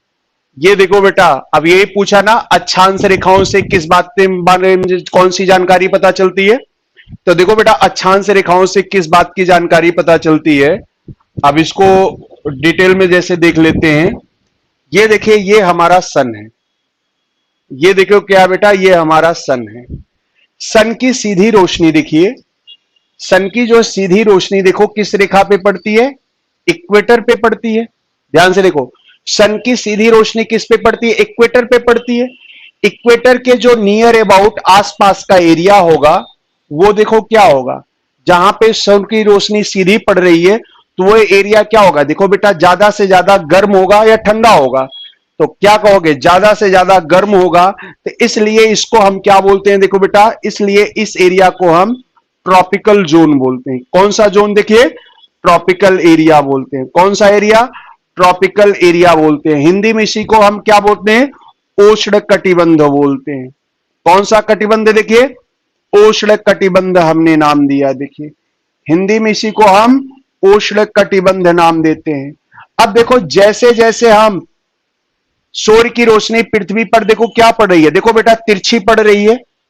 जैसे जैसे सन की रोशनी अर्थ पर तिरछी पड़ रही है, इकोनॉमिक क्लास, ओके बेटा, जैसे देखिए आपकी रोशनी देखिए अर्थ पर तिरछी पड़ रही है, तो क्या होगा बेटा? अब देखो कि सूर्य की रोशनी क्या होगा, इस एरिया के कंपेयर में भूमध्य रेखा और कर्क रेखा के बीच में इस एरिया में क्या हो रहा है? सूर्य की रोशनी पृथ्वी पर तिरछी पड़ेगी, यानी इस एरिया में गर्मी क्या होगी? और कम होगी। इसलिए इसको हम क्या नाम देते हैं बेटा? इसलिए इसको हम टेम्परेट जोन बोलते हैं। इसको हम क्या बोलते हैं? टेम्परेट जोन बोलते हैं। तो ये देखिए आपका बन गया, ये देखिए टेम्परेट जोन बन गया, टेम्परेट जोन बन गया। इसी को हिंदी में हम शीतोष्ण कटिबंध बोलते हैं। क्या बोलते हैं? देखो बेटा, शीतोष्ण कटिबंध बोलते हैं। और इस एरिया में जैसे जाएंगे देखो गर्मी और कम पड़ेगी, बिल्कुल ठंड पड़ेगी। इसलिए इसको हम क्या बोलते हैं? देखो पोलर जोन बोलते हैं। क्या बोलते हैं? देखो बेटा, ये कौन सा जोन बन गया? पोलर जोन बन गया। ध्यान से देखो, जैसे जैसे आप अब देख रहे हो यहां पर, जैसे जैसे इक्वेटर से देखो जैसे जैसे ऊपर जा रहे हो, गर्मी क्या होती जा रही है? देखो बेटा, गर्मी कम होती जा रही है। जैसे जैसे देखो इक्वेटर से आप नीचे ध्रुवों की ओर पोल की तरफ बढ़ रहे हो, तो एक गर्मी कम हो रही है। ध्यान से देखो, क्या कहोगे? गर्मी कम। क्या हो रहा है? मौसम बदल रहा है, टेम्परेचर घट रहा है। टेम्परेचर क्या हो रहा है? घट रहा है। जलवायु बदल रही है, तापमान बदल रहा है। तो यही सब पता चलता है ना। तो अक्षांश रेखाओं से कौन सी जानकारी पता चलती है? तो देखो बेटा, तापमान, जलवायु, मौसम, ठीक है, मौसम, ठीक है, तापमान, जलवायु, मौसम, ओके। तो ये जानकारी कहां पता चलती है? किस रेखा से? अक्षांश रेखा से पता चलती है। तभी तो कहोगे जैसे जैसे इक्वेटर से आप पोल की तरफ जाओगे, टेम्परेचर क्या होगा? घटता जाएगा, यानी ठंड बढ़ती जाएगी, गर्मी घटती जाएगी। और जैसे जैसे अगर पोल से आप इक्वेटर की तरफ देखो बढ़ रहे हो, तो गर्मी क्या होगी? और बढ़ती जाएगी। गर्मी क्या हो जाएगी? और देखो बेटा बढ़ती जाएगी। इसीलिए कहते हैं ना, जब ठंडी जलधारा, गर्म जलधारा, जब यहां से ठंडी जलधारा चलती है तो भूमध्य रेखा तक आते आते वो क्या बन जाती है? गर्म हो जाती है हवाएं। यहां से ठंडी हवाएं चलती हैं तो भूमध्य रेखा तक आते आते क्या हो जाती है? गर्म हो जाती है। क्योंकि जैसे जैसे आगे बढ़ेंगी टेम्परेट एरिया क्या मिलता जाएगा? गर्म एरिया मिलता जाएगा।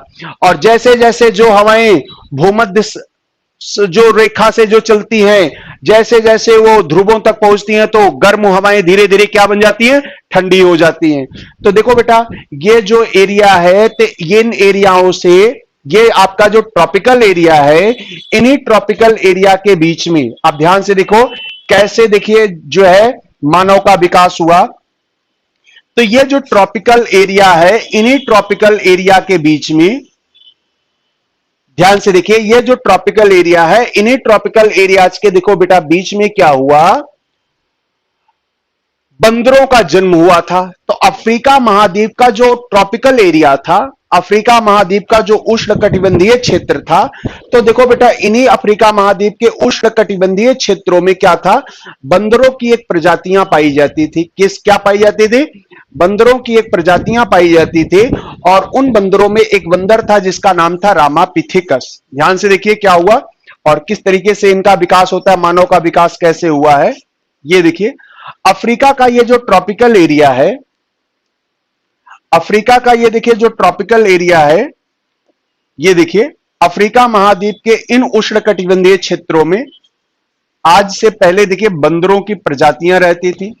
इन बंदरों में एक बंदरों का ग्रुप था जिनका नाम था देखिए रामा पिथेकस नाम हुआ करता था। अब इन रामापिथेकस बंदर क्या किए, ये बंदर जंगलों में बहुत दिनों तक रहते थे, रहते रहते ऊब गए भाई। ये बंदर जो थे बेटा, ध्यान से देखो, जंगलों में रहते रहते बहुत हजारों लाखों साल तक थे, रहते रहते ऊब गए। तो बंदरों के महीने में एक विचार आया कि एक काम करते हैं यार, चलो बाहर की दुनिया घूम के आते हैं। बाहर की दुनिया घूम के आते हैं। सोचो कि 14 फरवरी का दिन रहा हो, 14 फरवरी वैलेंटाइन का दिन रहा हो, और ये भी सोचते हैं चलो बाहर की दुनिया घूम के आते हैं। और जंगल से देखो बाहर निकले, और बाहर निकलने के बाद इनका एक ग्रुप था, उस ग्रुप का नाम था रामा पिथेकस। तो ये ग्रुप जो है आगे चल करके देखिए दो ग्रुप में डिवाइड हो गया। बंदर से जैसे जंगल से बाहर निकले, आधा एक ग्रुप जो है कहीं और चला गया, आधा ग्रुप कहीं और चला गया। एक ग्रुप देखिए जंगल से निकल करके कहां चला गया, जंगल में चला गया। और दूसरा ग्रुप देखिए जंगल से निकल करके मैदान की तरफ गया। जो ग्रुप बेटा जंगल से निकल करके जंगल में चला गया, वो देखो क्या बन गया, वन मानुष, या इसी को चिंपैंजी या गोरिल्ला बुलाएंगे। क्या कहेंगे, वो देखिए वन मानुष, चिंपैंजी या गोरिल्ला बन गया। और दूसरा जो देखिए मैदान की तरफ चला गया, तो वो देखिए क्या बन गया, वो आदि मानव बन गया। वो क्या बन गया, आदि मानव बन गया। यही आदि मानव क्या कहा जाता है, मानव का पूर्वज कहा जाता है। यही आदि मानव क्या है, देखो बेटा, मानव का पूर्वज है। तो पहला जो आदि मानव आया, इसका नाम देखो क्या रखा गया, इसी को कहा गया ऑस्ट्रेलोपिथेकस। क्या बोलते हैं, ऑस्ट्रेलोपिथेकस मानव बुलाते हैं, ऑस्ट्रेलोपिथेकस मानव। फिर इसके बाद अगला जो आया, इसको बोलते हैं इरेक्टस मानव बोला जाता है। फिर इरेक्टस मानव के बाद अगला जो आया, उसको देखो हम बुलाते हैं नियंडरथल मानव। ये देखिए नियंडरथल मानव, नियंडरथल मानव हुआ। फिर इसके बाद जो अगला हुआ, क्रोमैग्नन मानव हुआ, क्रोमैग्नन मानव हुआ। और लास्ट में देखिए जो आया, उसको हम बुलाते हैं होमोसेपियंस मानव आया। कौन सा मानव आया, होमोसेपियंस मानव आया। तो ये देखिए मानव के 5 प्रजातियां आई। सबसे पहला ऑस्ट्रेलोपिथेकस, इरेक्टस, नियंडरथल, क्रोमैग्नन और होमोसेपियंस। ध्यान से देखो, अब यहां से बेटा आपके सवाल बनेंगे। यही क्वेश्चन है, यहां से सवाल शुरू होंगे, और यही से शुरू होती है आपकी हिस्ट्री, यानी प्री हिस्ट्री की शुरुआत होती है बेटा। ध्यान से देखो, पहला मानव ऑस्ट्रेलोपिथेकस मानव आया, इरेक्टस, नियंडरथल, क्रोमैग्नन और होमोसेपियंस।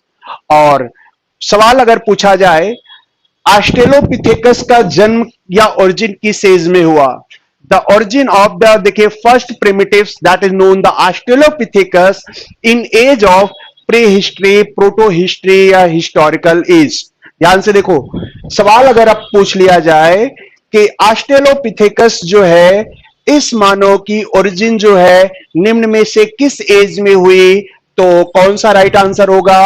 ऑप्शन है A pre history, option B proto history, option C historical age, and option D none of these, इनमें से कोई नहीं है। नन ऑफ दीज या उपरोक्त में से नन ऑफ द अबव, इनमें से कोई नहीं। तो कौन सा आंसर बनेगा बेटा, फटाफट रिप्लाई करेंगे एक बार कमेंट सेक्शन में। तो ऑस्ट्रेलोपिथेकस की ओरिजिन किस एज में होती है, the origin of the Australopithecus primitives in age of pre, proto, historical या नन ऑफ द अबव, इनमें से कोई नहीं। तो कौन सा होगा, तो देखो बेटा रिप्लाई करेंगे तो कहेंगे प्री हिस्ट्री में हुआ है। कहां पे हुआ है, प्री हिस्ट्री में। तो इसका राइट आंसर देखो क्या बनेगा, प्री हिस्ट्री में बनेगा।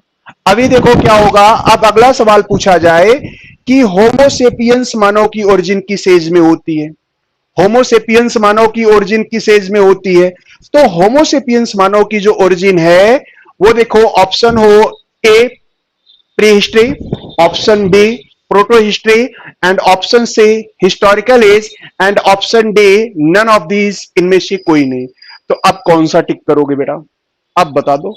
होमोसेपियंस, होमोसेपियंस मानव की ओरिजिन निम्न में से किस एज में हुई, तो अब कौन सा राइट आंसर होगा। ध्यान से देखो, स्टेप बाय स्टेप चल रहे हैं।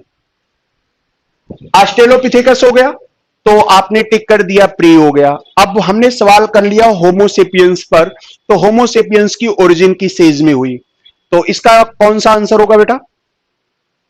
भूमिका आपका ए राइट आंसर था। अब देखो होमोसेपियंस, जब सभी की बात आए, याद रखना बेटा, तो होमोसेपियंस की भी ओरिजिन किस में हुई है? ए में हुई है। ध्यान से देखो कि अगर किसी भी प्रकार के मानव की अगर चर्चा हो, तो याद रखना सभी प्रकार के मानव का जन्म, जितने टाइप्स के प्रिमिटिव्स दिए गए हैं, जितने भी प्रकार के ह्यूमन बीइंग यानी मानव की चर्चा की जा रही है, तो सभी प्रकार के मानव का जन्म किस एज में हो चुका था? प्री हिस्ट्री में हो चुका था। किसमें हो चुका था? Pre. Australo erectus, Neanderthal, Cro-Magnon, homo sapien, सभी का ओरिजिन किस एज में हो चुकी थी? प्री हिस्ट्री में हो चुकी थी।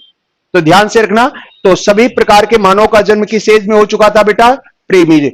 अब देखो आपके एग्जाम में, ये देखो ये सारे सवाल आपके ज्योग्राफी से संबंधित है, हिस्ट्री से नहीं है, याद रखना। केवल आपको इसलिए बताया गया है, केवल आपको अच्छी तरीके से समझ में आ जाए मानव का ओरिजिन हुआ का। तो मानव की ओरिजिन कहां पे हुई थी सबसे पहले? जन्म बंदरों के, तो वो देखिए अफ्रीका महाद्वीप का जो ये ट्रॉपिकल एरिया है, उष्णकटिबंधीय क्षेत्र है, जो भूमध्य रेखा के किनारे पाए जाते हैं, वहीं पर सबसे पहले जंगलों में बंदरों का पाए गए थे। वहीं से ये लोग पूरे देश में क्या हुए? माइग्रेट हुए थे धीरे धीरे। आगे देखिए,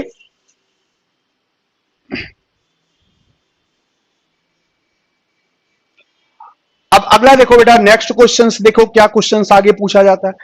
अब अगला सवाल अगर आ जाए, ध्यान से देखिए, सवाल ऐसे भी पूछे जा सकते हैं आपके एग्जाम में। देखिए, मानव विकास के क्रम, मानव विकास का सही क्रम है। ध्यान से देखिए, क्वेश्चन आपके ऐसे भी आ जाएं। देखिए, मानव विकास का सही क्रम है। देखिए, मानव विकास का, ध्यान से देखिए, सही क्रम है, सही क्रम है। ऑप्शन ए दे दिया गया, ये देखिए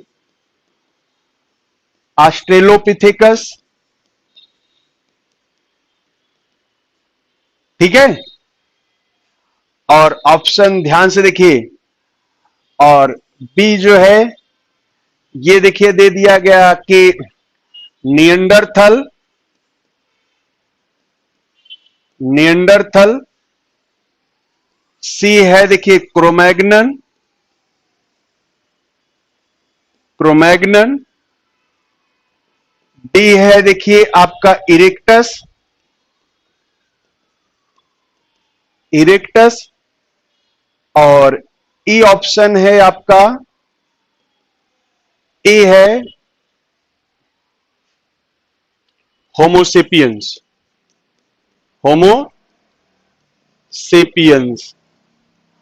अब देखिए आपका जो आंसर देखो क्या कर रहा है, आंसर ये देखो क्या कर रहा है, आंसर ए बोल रहा है, आंसर ए कह रहा है। ध्यान से देखिए, आंसर ए कह रहा है कि यहां इसको हम ठीक कर देते हैं।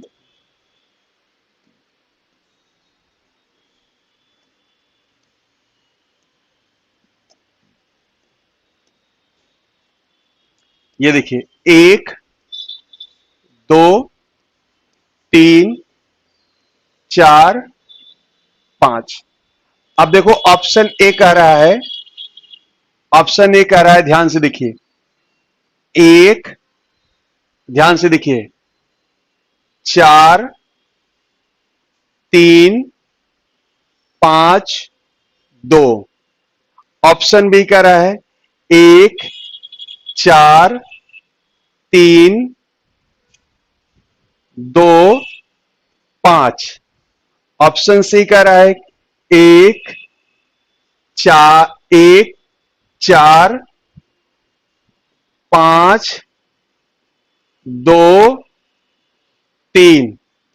ऑप्शन डी कह रहा है कि 1, ये देखिए 4, ये देखिए 2 3 5। तो which is the right answer? कौन सा आंसर होगा भाई राइट? मानव विकास का सही क्रम है।